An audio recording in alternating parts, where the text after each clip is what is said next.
If you could travel in time, what would you want to see? The future or the past? Hello. Welcome to the 2020 talk show on alcoholism. My name is Peace. With me is Master Kenneth, a guest for this show. Thank you. He is a member of the National Institute on Alcohol Abuse and Alcoholism. Thank you for joining us today. Given your background in reducing alcohol-related problems, I would like to know what you think of alcoholism. Well, for the record, alcoholism is a broad term for problems with alcohol. It is generally used to mean compulsive and uncontrolled consumption of alcohol, usually to the detriment of the drinker's health, personal relationships and social standing. But it is medically considered an addictive illness. In one of your publications on alcoholism, you stated that alcoholism does not develop in a day. How did you come to that? Well, I have studied the cycle of alcoholism, and it all starts with a drink. I am just going to have one drink. At first, their intention is to moderate, or for their use to not get out of control. But upon drinking, an abnormal craving starts in the body, which results to craving for more of the substance. What started as an intention to control, leads to drinking more than desired. Often, it leads to a spree that will last for hours, days, weeks, months, even years. But with that binge, comes an effect. Sometimes, it is the loss of a job, family, dignity or health problems, which leads to humiliation or regret. And the person emerges broken. I will never do that again. A solemn oath or pledge is made to quit or control alcohol. Their resolution is made with the utmost sincerity and a belief that next time it will be different. But oddly enough, without alcohol a person may become restless, irritable, and discontented. They may come out of the blue with a trivial excuse for taking a drink. The person attaches to the idea that alcohol will immediately bring a sense of ease and comfort. But the mental obsession is often stronger than a person's willpower, and the person falls victim to alcoholism. Sometimes, I drink too much and I fear I will develop alcoholism. Well, it depends on what you drink. When you drink, how much you drink, your legal standing on alcohol, medical conditions as a result of alcohol and so on. Even after all these conditions are met, there are still stages to pass before it's diagnosed as alcoholism. Sometimes, I hear people say that nothing occurs on its own. Is it same for alcoholism? Yes.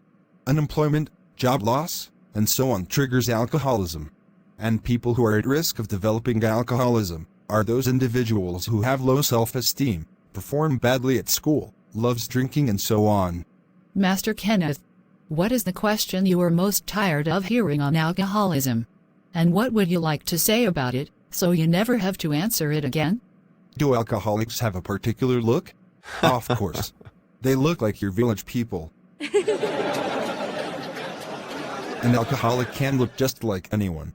Some of these people have a skill of hiding the fact they have alcoholism. They are alcoholics who appear dirty, drunk, poor and so on. But there are some who are very wealthy, have decent homes, and do not cause troubles on the street. So, these looks depend on the alcoholic. Is alcoholism that bad? Truth be told, alcoholism have some positive side. It helps increase confidence or feeling of sociability. But, just like any other drug, alcoholism comes with several complications and negative effect. One can lose his job, family, relationship. You can also develop several health complications like liver cirrhosis and cancer. You might develop behavioral problems and constant issue with the police if not properly managed. You could also die as a result of carelessness or withdrawal. Considering your line of work, what is the biggest challenge on this topic at the moment? The fact that there are many misconceptions on alcoholism. For instance, an alcoholic cannot hold down a job.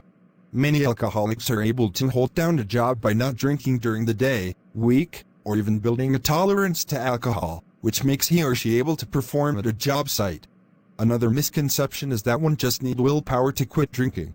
To someone who has not struggled with alcoholism or addiction, it can be easy to assume that the solution to quitting is to just have willpower. However, If it were that easy to simply quit when drinking becomes a problem, they would not be alcoholics in this world. Is it true that beer drinkers cannot be alcoholics? The reality is that beer contains alcohol, and some of the stronger beers can contain high levels of alcohol. There are plenty of alcoholics who only ever touch beer. Those alcoholics who move on to the stronger liquors may be doing so because it is all they can afford. In general, how do we combat these misconceptions and fight alcoholism?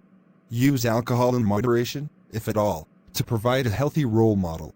Set limits, drink slowly, dilute drinks and do not drink alone.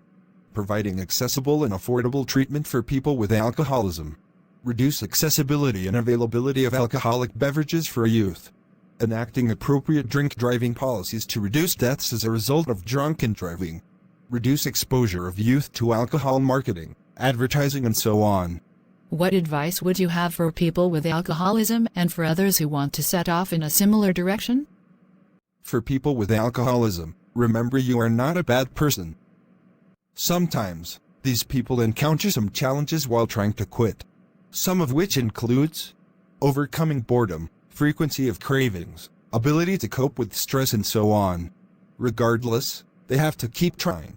For people starting out, I will say you should quit while you still can. If it is difficult to detect when developing alcoholism, you can use these symptoms. Firstly, when you start having a strong need or urge to drink, loss of control, withdrawal symptoms such as sweating, shakiness, anxiety, and tolerance for alcohol. Is there anything we are leaving out that needs to be addressed? For those who want to dive in deeper on this topic, should visit the World Health Organization or the National Institute on Alcohol Abuse and Alcoholism website. Also, there are special blogs that assist people on the journey of sobriety, some of which includes The Fix, Shatterproof Blog, Drunky Drunk Girl, Spiritual River, Soberosity, and so on. Thank you so much, Master Kenneth. That was really very educative. We thank everyone for attending and for watching. And with that, we have come to the end of this show.